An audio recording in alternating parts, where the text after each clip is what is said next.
Broadcasting from the Keep Moving Forward Creator Studios, it's time for the Athletes of the Titan Games podcast. This limited release show features the stories of the 2019 contestants of Dwayne "The Rock" Johnson's athletic competition, NBC's The Titan Games. Now here's your host, Katie Galley. Hi, everyone, and welcome to the Athletes of the Titan Games podcast. I'm your host, Katie Galley. In the Keep Moving Forward Creator Studio with me today, I have Titan Games athlete, volunteer firefighter, small business owner, and former Air Force jet mechanic, Marianne Sheehan. How are you doing, Marianne? I'm wonderful. How are you? I am doing great. Thanks so much for stopping by and sharing your story with us today. Thanks for having me. This is awesome. Absolutely. So just to kick things off, I wonder, Marianne, where did you grow up and how, if at all, was your childhood shaped by athletics? Wow. So I was born in Brooklyn, New York, actually, and I lived there for 10 years. And we moved to Pennsylvania when I was 10, and that it happened to be 2 weeks before September 11th. Wow. So in Pennsylvania, we moved because my parents got divorced, and my stepdad was military, and it was not an easy childhood. I'm very grateful for it now, but at the time it was very difficult. So I actually didn't start doing sports until high school, and it was just to simply not be home. Wow. My senior year, I was on the basketball team, but I was god-awful. I was just fast and aggressive, but I could not shoot to save my life. I just wanted to play defense. I did track and field, but not really. Yeah. Once I master something, I have a hard time sticking with it. So senior year, I did diving, and that was more because my coach than anything else, but that was probably my most athletic year of high school was my senior year. Yeah. And I mean, you got your hand in different sports, just trying to distract you, get involved in different things. And so was it that once you mastered something, you got bored with it, you wanted to be more challenged, so you would end up switching into a new path, whether it be sports or anything else? Yes. Okay, so from there, I mean, from high school, kind of doing diving and basketball, doing different sports, what path did you take next? Did you end up going to college? How did you get involved in the line of work that you're in today? So when I was 16 years old, my mom co-signed me into the Air Force. Wow. My older sister went in first, and my mom saw what the military had done for her and wanted the same for me. Plus, we grew up, shopping at thrift stores. Like, I never even shopped at the mall until after I was active duty. I couldn't even get my driver's license until I was active duty, 19. I might have been 18, simply because we couldn't afford car insurance. So I joined right out of high school. I mean, I didn't get any time to figure out who I was. I didn't have any identity other than what people told me. Wow. So I didn't go to college until after the military. Yeah. So that's, I mean, having that, I mean, so being co-signed into the Air Force, and then hearing you say that is so powerful, realizing that you felt you didn't have an identity other than the one assigned to you up until that point. So after you got involved with the Air Force and you at such a young age and starting to navigate life, when do you believe that you started to actually discover your identity independent of the things that you were doing? I think I'm still doing that. Yeah. And I think anybody who has served in the military until the day they die will be doing that.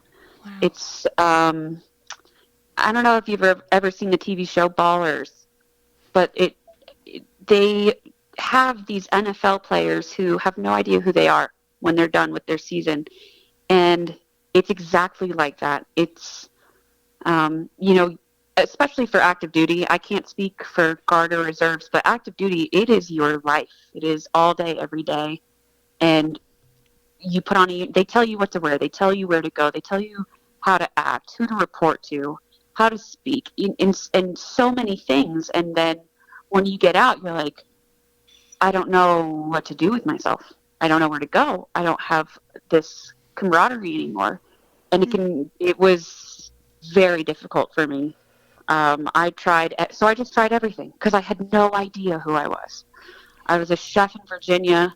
I was a horse wrangler in Pennsylvania, a missionary in Italy, a coffee barista, gym staff, you name it. I tried everything. And I didn't find that camaraderie until I started training to be a firefighter in Vermont. Wow. That's such a really incredible point, because you think about it and it's something that you do every day, and it consumes you and it consumes your life, and that's who you become. So when it's no longer a part of your day-to-day routine, it's as if your identity is stripped away with it. Yes. And it is incredibly difficult for me I think about the military every single day. Wow. And it's difficult for me when I introduce myself to not start with, I'm a military veteran, because it's in the way I shake your hand. It's in the way that I walk. It's in my tattoos. It's in your core of who you are. Yeah. And so I struggle with finding an identity that doesn't follow the immediate military one. Yeah. And I think part of that is self-preservation, and it's a wall, and I think that's just going to be, I've been out of the military since 2013, and I'm still in that mindset. Right. You're still navigating that, figuring out. But then, like you said, it was something, that camaraderie, that thing that you felt was missing in your life, didn't start to come back until you discovered firefighting and starting to train for that. So how did becoming a volunteer firefighter then come into your life? How did that opportunity become? So you join the military so you can go to school, right? Just go to college for free. And everybody tells you how hard it is to get into the military and to be in the military, but nobody tells you how hard it's going to be getting out. So I, like I said, did all those jobs and then decided that I wanted to go to college. At the time, it was 2015, I still refused to go to the VA. I refused to go to a doctor. I refused to be medicated. And I refused to get diagnosed with PTSD. It was in that year that I decided I wanted to help other people like me. And I knew that I couldn't help somebody and tell them you should go to a doctor if I wasn't doing those things. And it became incredibly necessary that year. It was a very, very rough year because I just got back from Italy, and things slowed down. So I'm really good at go, go, go, and I'm awful at slowing down and stopping and waiting. And my brain it caved in on itself. It was like PTSD caught up with me. I tried to keep it at bay for as long as I could. And I called the Wounded Warrior Project because I was terrified to go to the VA. Because at one point in the military, I tried to go to counseling to get help, and I got in trouble. And so I had trauma of getting help. So I called the Wounded Warrior Project, and thank God they assigned me a free counselor. And I started going to counseling. And she was the one who convinced me, hey, it's not forever, but you really should be medicated right now. But I didn't want to be a zombie. And so just scared of everything. And later that year, I was having such severe chest pains, I was hospitalized for what we discovered was pulmonary embolisms. And I didn't realize how serious that was at the time. I thought it was stress. I went to the VA hospital for chest pains, and they told me it was all in my head. So you can imagine. And not all VA hospitals are terrible, and there are some incredible, amazing nurses and doctors in VA hospitals. I just had so many bad experiences. And when they told me my chest pain was due to a flashback, And I was trying to explain to them, no, it's not. Like, I know when it's a flashback, and I am being woken up by this in the middle of the night. And they're like, no, it's your PTSD. Our tests don't show anything. Well, I almost died because I had pulmonary embolisms in the artery leading to my lungs. And so at that moment, I was like, if I had died, I would have been pissed. There was so much more to me, and I could have helped so many more people if I had just put my ego to the side and my pride. And so that was when I decided I'm going to go to college. I'm going to get a degree in psychology, and I am going to, I wanted it specifically to be an outdoor therapy degree so that I could help counsel other veterans who didn't want to sit in a doctor's office and be stared at from behind a clipboard. I wanted to take people on hikes. I wanted to help them train their dogs. You know, I wanted to go out and do things. And if you wanted to talk about something while we were outside, great. And I wanted to know why their brain was doing certain things. So I started going to therapy, and I started getting help. And I moved to Vermont, and I went to like the world's softest, kindest, smallest college, Green Mountain College in the middle of nowhere, Pulteney. Mm-hmm. And first semester I did great. I mean, top of my class, every class. And then second semester, I got so bad that I couldn't leave my apartment to go to class. And so I don't know if this is due to the military or what. I think it was part of me before the military, and it just got amplified. But once I had mastered being a good student, my brain went in reverse and shut down, and I couldn't leave the house, and I wasn't showering, and I wasn't eating, and I was very cold to my then boyfriend, and I was crying all the time, and I was angry, and I was having these crazy thoughts. I'm like, what the hell? Like, I'm going to therapy, I'm getting medicated, I'm doing the things. Why am I suddenly backtracking? And so suicidal thoughts came into my head, and I was like, I can't kill myself if I get a dog. Like, that was my resolution. I was going to get a dog. I was going to have this wonderful puppy, and I was going to train the dog to be my service dog, and I would have to leave my house to take care of him, and I would feel better leaving my house. I would feel safe, and this dog was going to be my it factor for getting through the second semester. And the deal I made with myself was, if I get a dog, I have to finish this semester. So I did. I got Cooper. I knew I wanted a German Shepherd. I drove out to Indiana, and he was the runt of the litter. He's worth $2,000. I paid $450 for him. Oh. And he was a wild dog. I mean, he was in a cat carrier up to that point. Never had a leash or a collar or anything. And I held him for the 14-hour drive home. And there is no medication that has ever done anything for me like what this dog has done for me. And so I got through the second semester with Cooper, and my teachers, it's a very small college, my teachers knew I was struggling, and they knew why. I mean, first of all, I have psych teachers. They're not stupid. They literally know what's going on. Yeah. So when I had this 3-month-old puppy with zero training, and I said, I need to bring this dog with me to class, they were like, whatever you need to do it.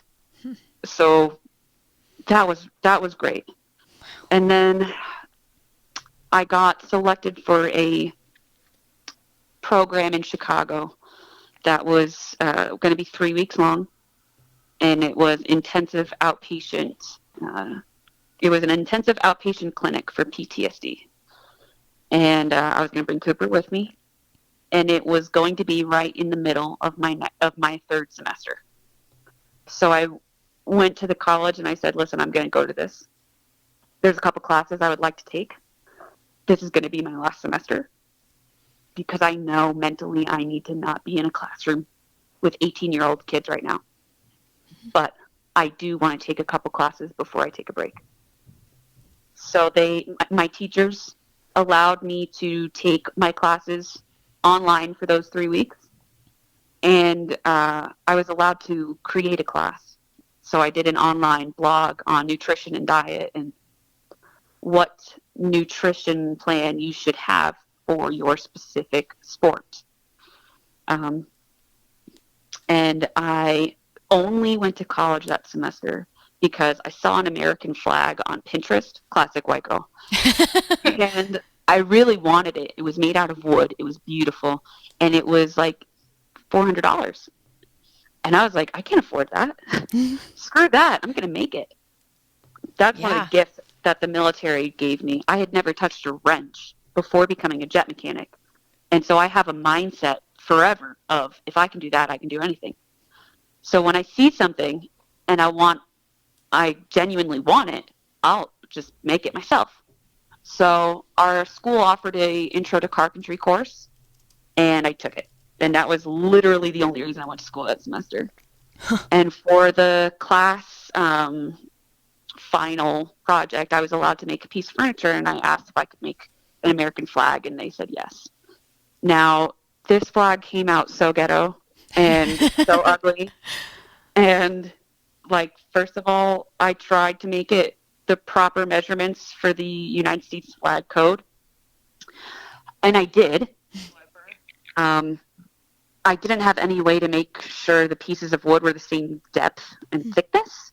So, like, it was real sketch. I was like, honestly, it was so sketchy. It was like the Craigslist version of my flags now. And I didn't have a way to make the stars. So it was just like these big rectangles with stripes and blank unions. I had two flags, and I forget where I was going. I would think I was going on a mission trip, but the school asked if they could present my flags in their little, it's a very artsy school, in their little art gallery. And if somebody wants to buy it, how much should they pay for it? And I was like, well, are you kidding me? Like, first of all, these are hideous. Second of all, how do you price something like that's like asking a mom to price the macaroni necklace her child gave her. So I had them price it at $150 each, which I could not believe. And when I came back, they said, somebody bought both of your flags. I'm like, dude, they don't even have stars. And it ended up being the president of the college, who I have become very dear friends with. Wow. And he said, I see something in you, and I see something in this, and I want you to go for it. And he still has that flag up in his office to this day at the college. And it was called the drunken flag because instead of making stars, I just said that the flag was so drunk it lost its stars. And then I started making flags in Vermont, and I started the business Sheehan & Co. And I started selling these flags, and they were great. I had somebody 3D print a star for me so I could dip it in paint and then hand stamp the stars on. Yeah, it takes a lot of OCD, but I have a lot of OCD, so it was great therapeutically for me. But it was just, I got to a point where I peaked, and then the flags weren't really getting any better. They had beautiful white stars. They were stained beautifully. I was burning the red stripes. I mean, they looked awesome. But then I asked my husband, well, now my husband, to help me. And he went to college in Rutgers for landscape architect, so he knows AutoCAD and the nerd stuff. He knows how to operate a laser machine, the laser cutter, and he knows how to design things. So I would get these custom orders, and we would get a photograph of somebody's badge, and Derek could take the image and make it into something that could be engraved on the flag. And so that was when the business became that next level. Wow. And suddenly the orders were coming in, and PayPal, and I just felt the life get sucked out of me because what was my therapy became my stressor. And I really loved making flags for people simply because I deemed them worthy and because I wanted to give them that gift. And once that choice was taken from me, I didn't want any part of it. So we had the business for a year. And then I kept the Instagram page up and I said, hey, listen, folks, I love you guys. I'm not doing orders anymore. I'm going to continue to make flags. I will post them on here, but they will be gifts. And I've made a couple. I made one for a Marine in Florida. His name is Chris, and Chris Blunston. He was actually on season 6 of Ink Masters. Wow. And he was in the Marines. He's a dear friend of mine. And I made him a flag in exchange for an American flag tattoo that I now have on my left arm. And so it was things like that that I loved. Yeah. Man, that's such an incredible path that you took, and ultimately leading you to being an entrepreneur, starting your own business, starting with something that you truly you had a passion for, making these flags, and developed a craft for it, but then realizing when it became something that you no longer, it was your stressor. I love what you said, your therapy became your stressor. And so it was something you had to take a step back from. So it took the form of then just taking those necessary steps backwards in order to continue moving forwards with that therapy that you had found with making the flags. Yeah. Wow. Yep. So do you still do that today? Is that still do you still gift them, or do you still make them for sale? So I just made that Marine flag a couple months ago. Okay. Yeah. Yeah. Wow. So, but yeah, we moved from Vermont to New Mexico, and the flag making business was in Vermont. So now we're in New Mexico, and we don't really have a way to keep making the flags. But we do if it's like, okay, we absolutely need to. But honestly, it would be such a hassle to try to start it all up again down here, and it would be so expensive that it's like, nah. Yeah, no, I gotcha. So from there, I mean, being that small business owner and creating this from nothing, but then too, also pursuing, you said, finding firefighting as another passion of yours, becoming a volunteer firefighter. So how did you simultaneously pursue both of those paths? And are you still a volunteer firefighter today? So we were volunteer firefighters in Vermont. Okay. So we just moved to New Mexico after the show. It was literally last month in December. Wow. Everything happened so fast. Yes. So my husband is in the process of joining Santa Fe Fire Department right now. Okay. Wow. I was going to go through with him, but I said, let me take a step back and breathe. Yeah. Before I just throw myself into the next thing. Absolutely. And so he's doing that, and I'm very grateful for the experience that I had as a firefighter, and I definitely see it more in my future.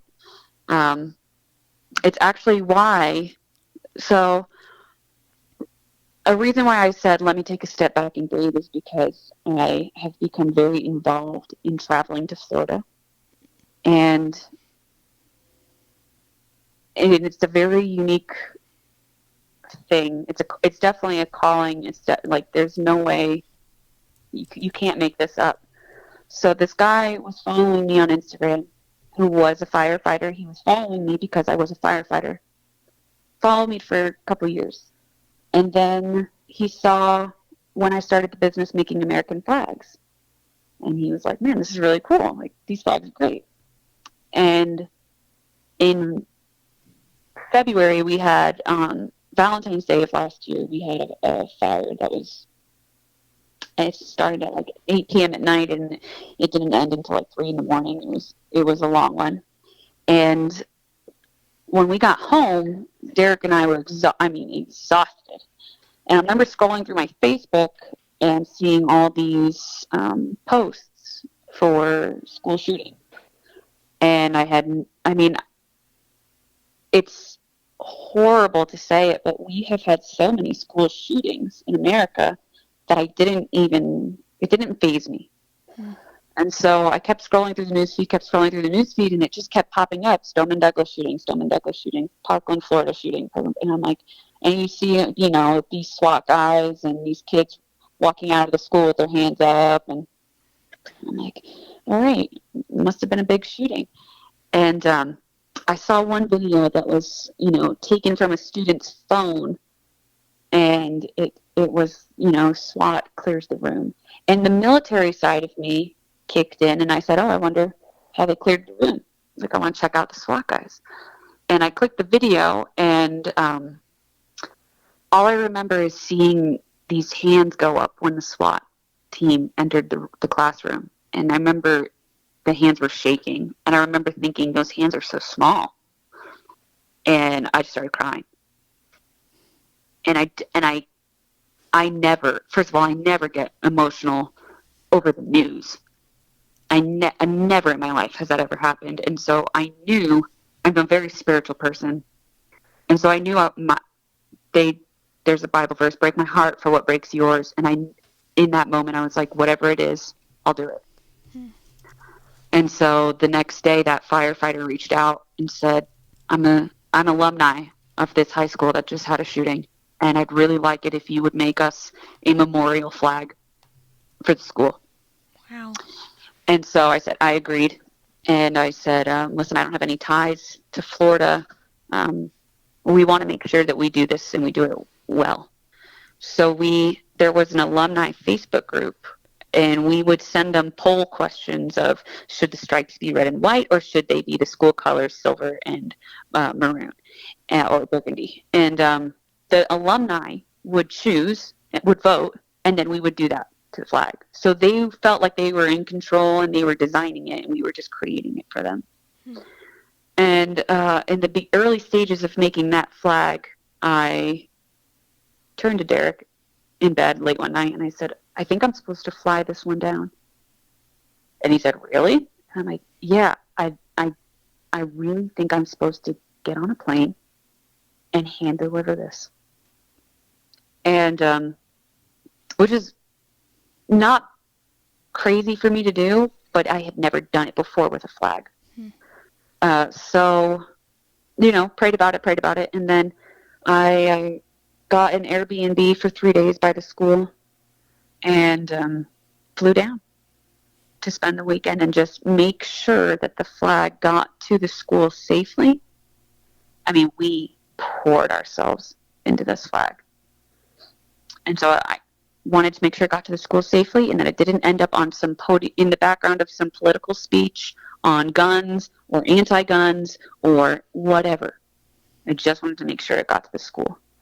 And so I showed up. I literally just flew down. And this firefighter picked me up from the airport and drove me around to different firehouses and brought me to the school. And I made sure I got escorted onto school property and handed the flag over. And then I said, all right, let's go.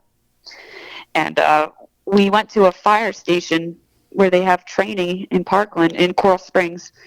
And I checked my phone, and I had been tagged in a post on Facebook that was, I would later learn, an officer named Jeff Heinrich, who is kneeling next to a hospital bed with a student in it named Kyle Lamont. And Kyle was shot in the foot, and he was requesting to see somebody with a German Shepherd service dog. And the post went viral, and someone tagged me in it. And I was in the firehouse already checking it out, and I went up to the nearest person, and I said, listen, I just got tagged in this. I'm only here for a couple of days. It isn't common to have a German Shepherd service dog. Here's my cell phone number, and if you need me for anything, I'm here. I can answer questions. I just wanted to offer my help. And I was then escorted to see someone who's a very dear friend of mine. I won't say his name. A SWAT medic. And they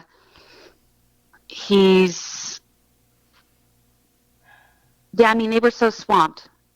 I don't know if you remember the Parkland shooting and how busy that school was and that area. There were reporters everywhere. People flew in for no reason just to be there. And the front lawn of the school was all these memorial, pieces with flowers, and it was the weirdest thing I've ever seen.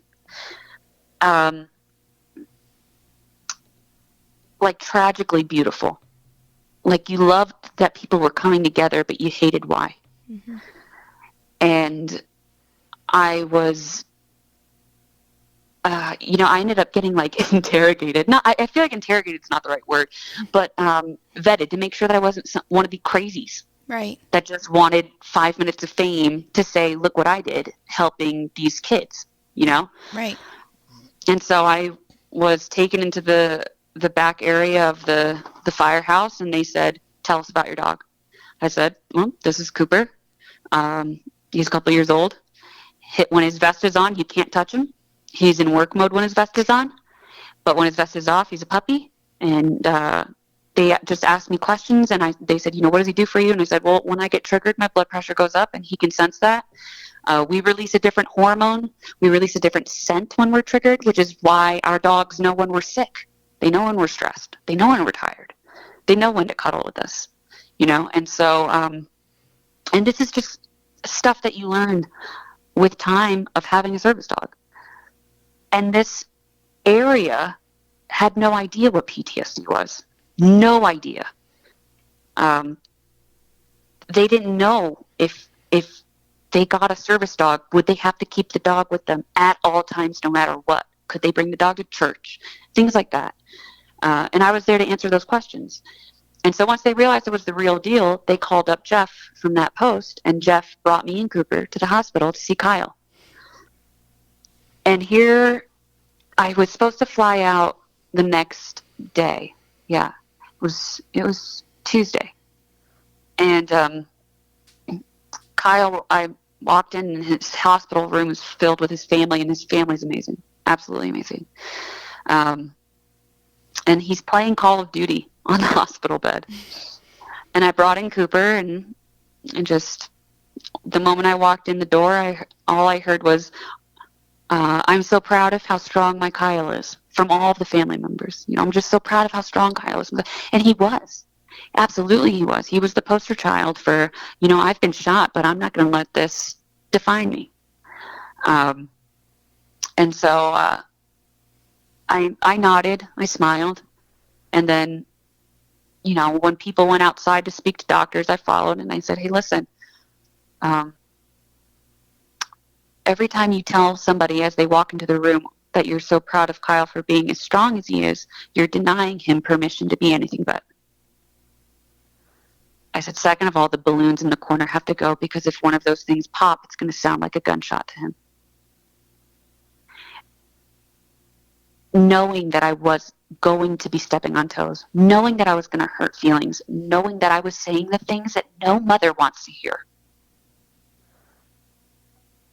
I was told point blank, he's going to be fine. He's going to be fine. I said, here's my cell phone number. I said, here's my cell phone number.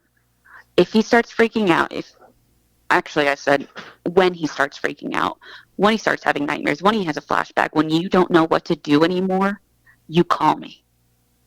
Because I'm going to tell you the truth. And, God, I love Marie. His mother's, her name's Marie. And she called me one day. She said, we were driving home from the hospital. And we drove past the school exit. You can't even see the building. And Kyle had his first flashback. And I said, I'll be right over. And when I got Kyle, he loves Cooper immediately. And he's a ball of energy.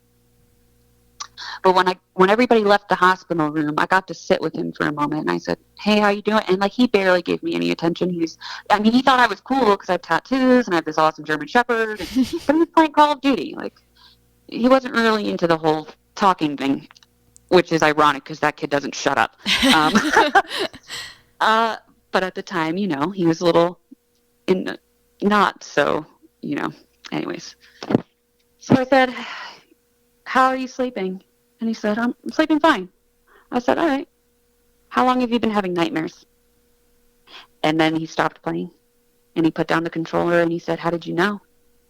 And I said, because you woke up screaming. And I know that your parents don't know what that means, but I do. And he said, I've been having nightmares every single day since the shooting. And we talked. And I could feel the exhale, the mental exhale of this 15-year-old kid who should have never been shot in the first place. And I have so much love for him, as you can tell. Yeah. I'm getting emotional talking about it. Jeff took me from the hospital and he said, I want you to come with me to the school when it reopens for the first time tomorrow. And I said, okay. And Jeff just watched me interact with Kyle. And I went to the school the next day when it reopened. And I met Jeff. And I went from classroom to classroom and I just told the kids, listen, if you're having a rough time adjusting, coming back, and you just need pictures of a dog, here's Cooper's Instagram. But if you're having nightmares, if you're having flashbacks, if you're crying, if you're angry, if you can't eat, if you're overeating, if you're getting way more drunk and high than you used to, if nobody understands you, if you feel completely alone, if you want to kill yourself, here's my personal cell phone number. Do not hesitate. There is no time of night that I won't be up. And I said that 17 times that day. There were 17 people killed in the shooting. And so that was my way of giving back. And by the end of the day, I was supposed to fly back Wednesday night to Vermont. And by the end of the day, I had so many text messages from students. And it's just hard because they're kids. Yeah. Saying, can you please talk to me? I don't know who else to go to. And I called my husband and I said, I'm staying. And a teacher gave me keys to her apartment that she wasn't using. And another parent gave me a vehicle that was her son's who died in the shooting. And these families just let me love their kids. And I stayed for 3 weeks. And I have flown back every single month since the shooting. Wow. Sorry, I'm getting so emotional. I'm like, No. I'm flying down in a couple weeks, and it's going to be the 1 year mark, and all I can think about are my kids. Wow. Man. And it's, I mean, to think that the journey that you've led to date, it led you all here. And so you keep going back to Parkland, you keep going back to Florida, and just being willing to be led there, and walking through that door and being of help to these families and to these kids who need someone who has the unique experience that you have in order to continue to help guide them through something that they don't understand now and may not ever understand fully. Yeah. And being a firefighter helps because these firefighters were the first to run into the building. And these guys had to step over bodies of small kids and try to figure out which ones they could save. And then they can't sleep. Come on in. You know, they can't sleep at night because when they're stepping over the body of a small 15-year-old, they're seeing their own kid. Yeah. Man. Gosh. And they can't eat. And they have migraines. And they're not going to talk to the therapist that comes in and says, I'm here to debrief. But for some reason, they'll talk to me. And so we just kept going. We went literally wherever somebody asked us to go. I went to houses. I went to late night calls. I didn't question it. If I got a text message that said, you're going to this address, okay. And the first responders became my source of transportation. If I needed to go anywhere at any time, I just texted my guys, and they would send out a rescue squad, a fire squad, or a police officer, the closest one to me. And that's how I got around for those 3 weeks, until I got that vehicle. Wow, man. And so, I mean, being on this journey and being led to this place that you never anticipated going, it was just, again, having that heart and being open to being led like you're saying, break my heart for what breaks yours. I love that. And it's just, it led you to this path that you're on now, and going back to Florida and knowing that you have ties there, and knowing there's a reason you keep getting called back, and just this life that you've led to date. Though I wonder too, then how did you get the opportunity to become a contestant on this season's Titan Games? So they scouted me on Instagram, and I was with one of my students, actually. His name is Alex, and Alex Tourette. He's 15. He'll be 16 in February. And he lost his older brother, Nick, who had a full scholarship for swimming. And Nick was a senior, 17 years old, and he was shot and killed that day. And I was with Alex. Alex has become so much more. I mean, I shouldn't have favorites with my students, but I definitely do. And he knows it. Oh, my God, he knows it. He knows he's got me wrapped around his little freaking finger. So I got this message on Instagram that said, hey, I'm a talent scout or something like that for NBC, and I think you'd be a great contestant on our new TV show, The Titan Games, with Dwayne Johnson, and here's my contact information.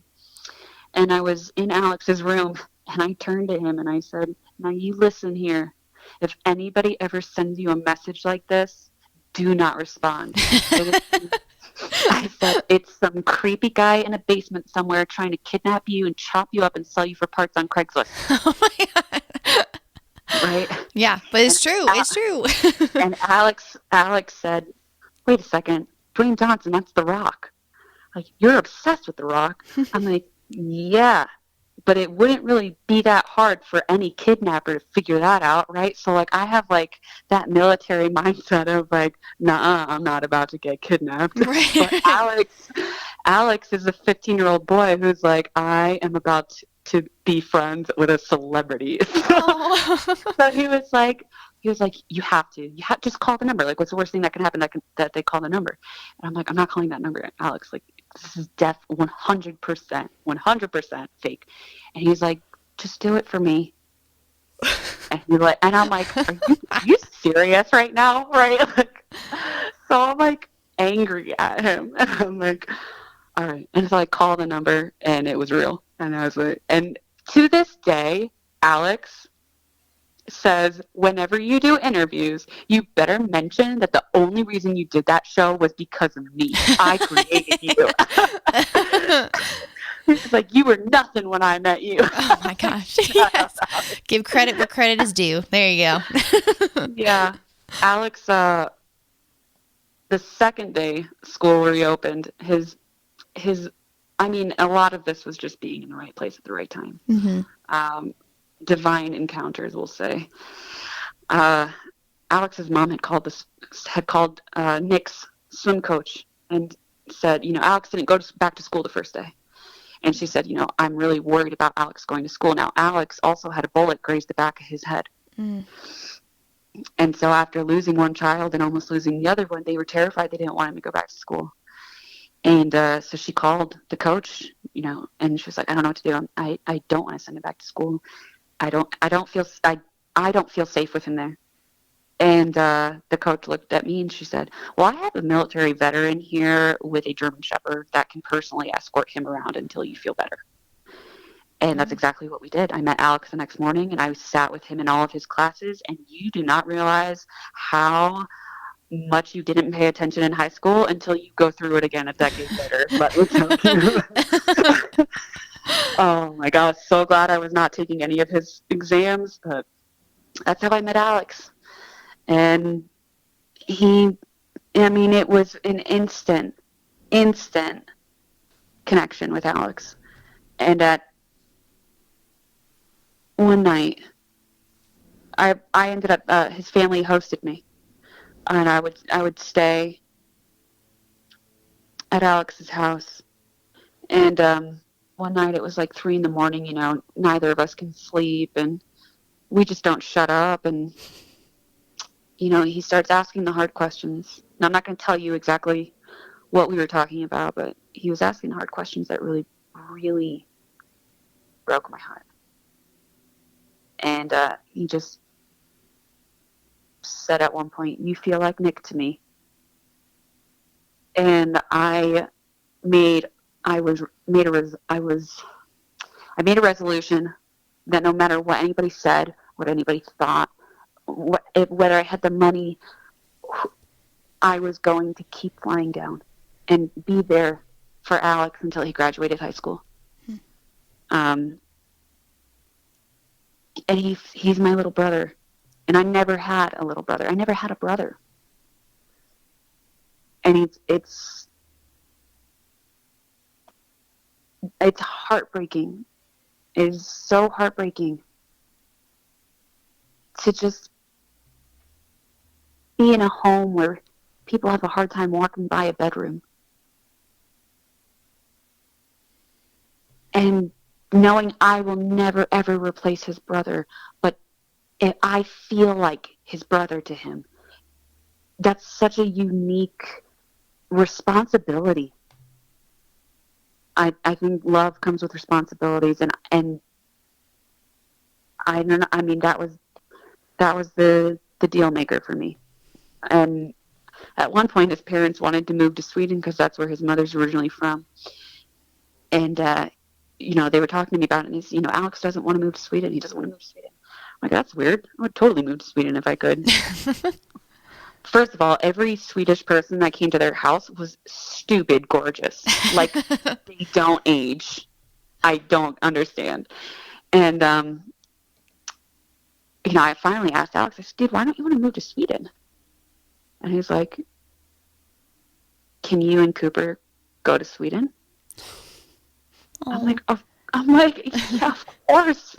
I'm like, "Dude, we can go wherever the heck you go. Like, don't ever limit yourself. There's literally nothing that would stop me and Cooper from coming to see you." And he's like, "Okay, I'll go to Sweden." I'm like, "All right." But they didn't go yet. So I still go to Parkland. Man. And I mean, to have that connection with someone though, and like you're saying, to feel that and know that you are that guiding light for someone in their life, and then to have a moment where he actually prompted you or encouraged you to call that number and be a contestant on the Titan Games this year. It's funny, just all the little pieces, but then you're right, it ties back to everything you do. Everything is tied back to going back to Parkland and being intimately part of these kids' lives. Being obedient to your gut, and for me, to the Lord. Yeah, I completely agree with that. And so when you did actually call the number, and I imagine you got through to a person, and you talked about being going to the combine and getting on the show. Why was that something that you decided you wanted to pursue too? The Rock. Yeah. Yeah, when I was deployed, I started looking up, I didn't really know about TED Talks at the time, but I started looking up inspirational speeches and motivational speeches and things like that. And that's when I really started to put together the pieces that he had been through some things. And that with his childhood and things like that, he has an incredible story. And so I really felt like when he said something like, "Be the hungriest person in the room," I would receive that because it came from somebody that I deemed worthy of giving me advice. And when they said it was The Rock, I'm not kidding, if it had been anybody else, I would not have done it. Wow. And I was very, very adamant about them not producing anything that would tell people what I was doing in Parkland. Wow. I even had the lawyer change the contract for me. And they were very classy. I mean, they were absolutely bent over backwards amazing about it. Very respectful. I had kept it a secret. I mean, I literally, the only people who knew what I was doing was our immediate family. I just didn't want people to know. I didn't think it was anybody's business. And I watched people go in and out of these kids' lives that, you know, some of them were using it for the wrong reasons. Some of them were helping for the wrong reasons. And I was so upset about the fact that, like, okay, really, these kids were just shot at, and you're worried about getting a selfie so you can say, God is good, #blessed, because you're helping kids in park. Like, no. And so, like, as a Christian, like, first of all, I love Jesus, but I'm a sinner. I'm covered in tattoos. Like, I'm not even going to try. I come on no high horse. I'm lucky if I'm a stable boy. And so when I see people doing it for the wrong reasons, especially trying to cover it up with a Bible quote, like, I got so protective. Yeah. That my own mom just knew that I was helping kids in Parkland, but didn't know any details. And so I would fly down in secret. I had a very private GoFundMe page that only people in Parkland had access to. And it was essentially, as a missionary, they were paying so that I could fly down and spend time with their kids.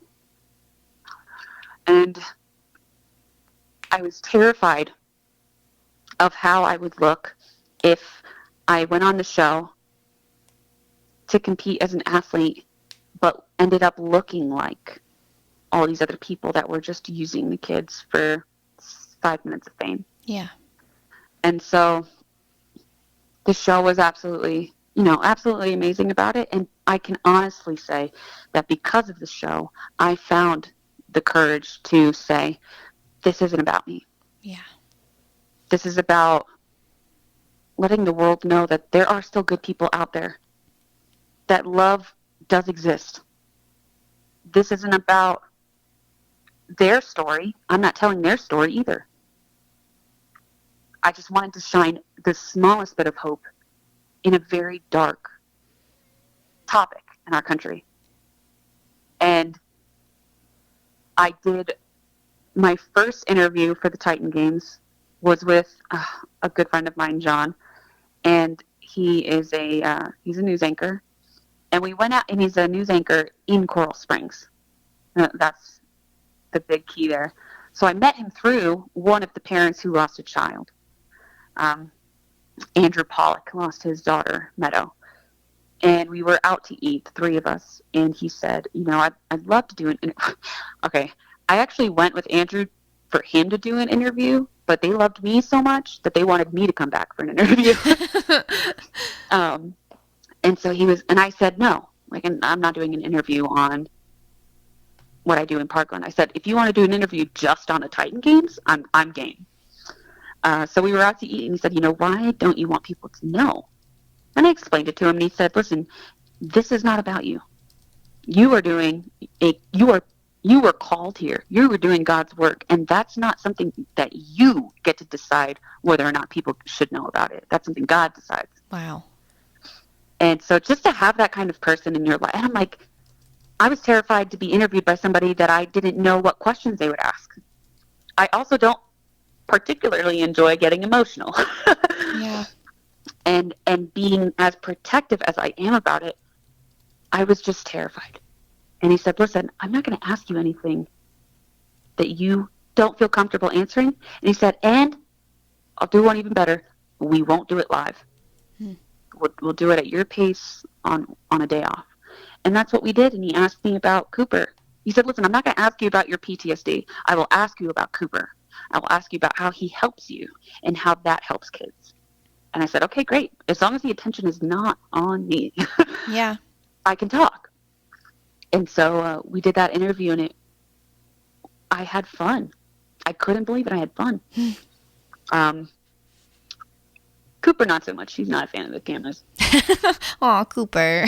I know, poor Cooper. Poor Cooper. He's like a big baby. Yes, very much. Aw. And after that, we started talking more and more about the Titan Games, and I started getting all these messages on social media, hey, thanks for talking about PTSD, but because, like, first of all, nobody wants to be known as that person with PTSD who talks about it. Like, it's just not, it's not a comfortable thing to sit with. But after having my talk with John, and it took a year. Last week, actually a couple days ago, I finally posted on social media, I've been flying down to Parkland. Wow. And I'm glad I waited.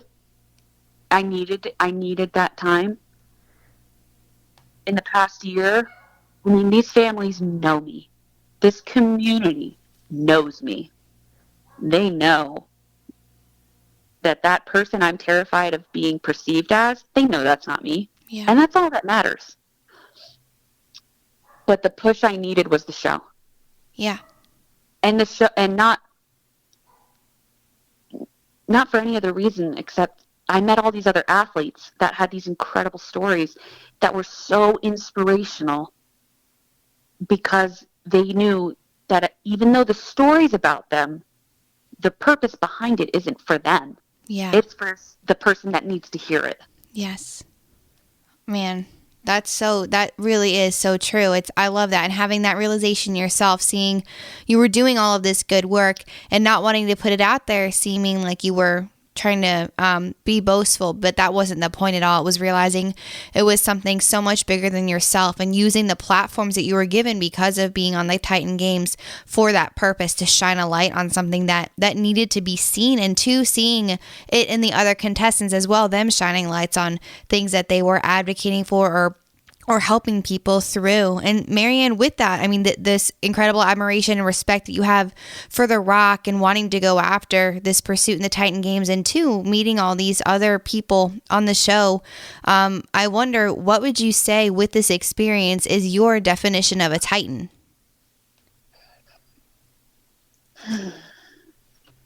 For me, and I know this isn't going to be everybody's answer. Yeah. In fact, I'm certain of it. The Rock says this phrase a lot: be the hungriest person in the room. For me, I think a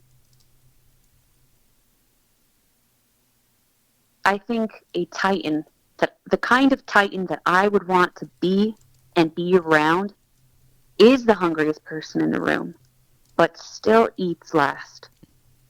Wow. And I feel like that's something that,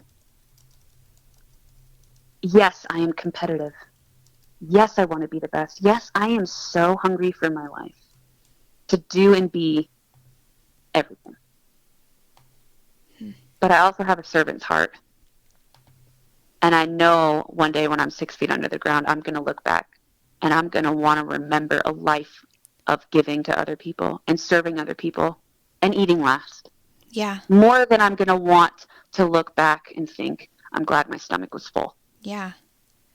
Man, I really love that spin on that quote, being that hungriest person and putting in the work and the drive that's required, but also approaching it with that servant's heart, like you clearly have, and approaching every situation in that way. And in that vein, Marianne, thinking on when you're, reflecting back on your life, the things to remember and the legacy that you're leaving behind. I just have one final question that I ask all of my interviewees. What do you want to be remembered for?